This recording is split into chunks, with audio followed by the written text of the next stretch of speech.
তাণ্ডব নিয়ে বলতে গেলে এক লাইনে বলতে হয় একটা অসম্ভব অসম্ভব ভালো মেকিং এর একটা সিনেমা।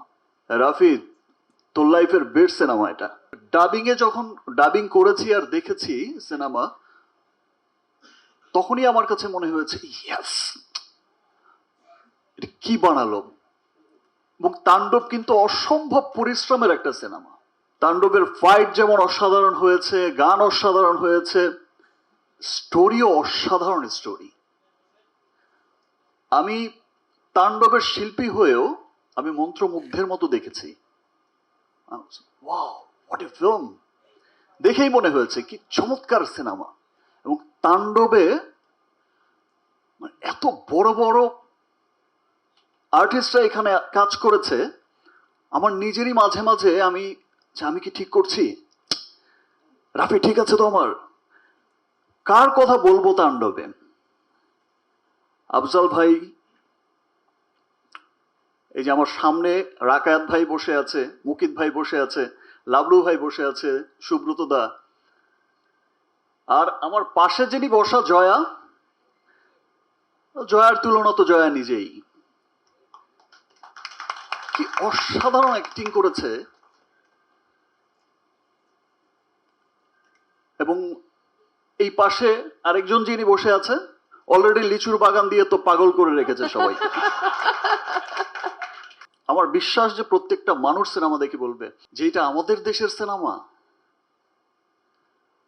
খুব আনন্দ নিয়ে, খুব প্রাউড করেই বলবে যে এটা আমাদের সিনেমা। দ্যাট মিনস আমাদের সিনেমা যে কত দূর এগোচ্ছে।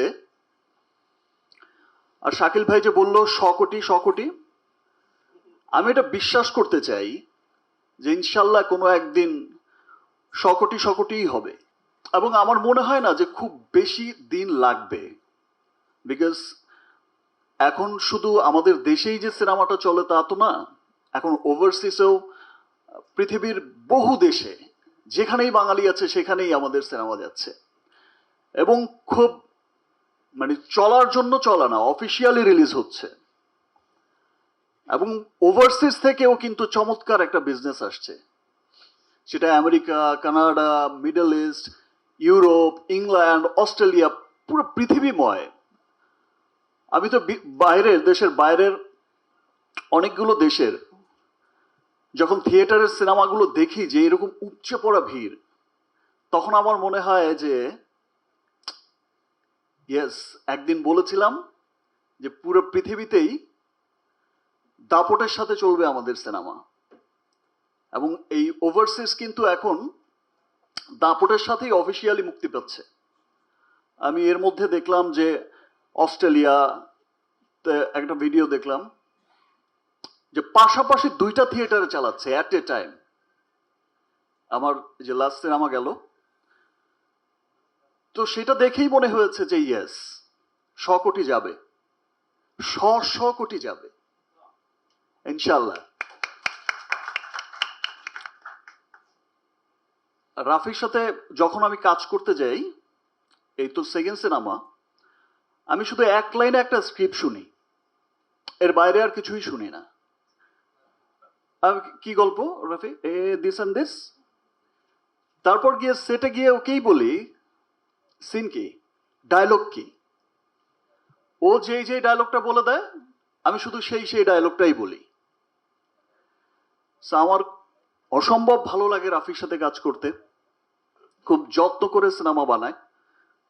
এবং ওর প্রি প্রোডাকশন যে করে সিনেমা বানানোর আগে, এত গুছিয়ে কাজটা করে, সেটা সত্যি আমাকে তুফান থেকেই মুগ্ধ করেছে।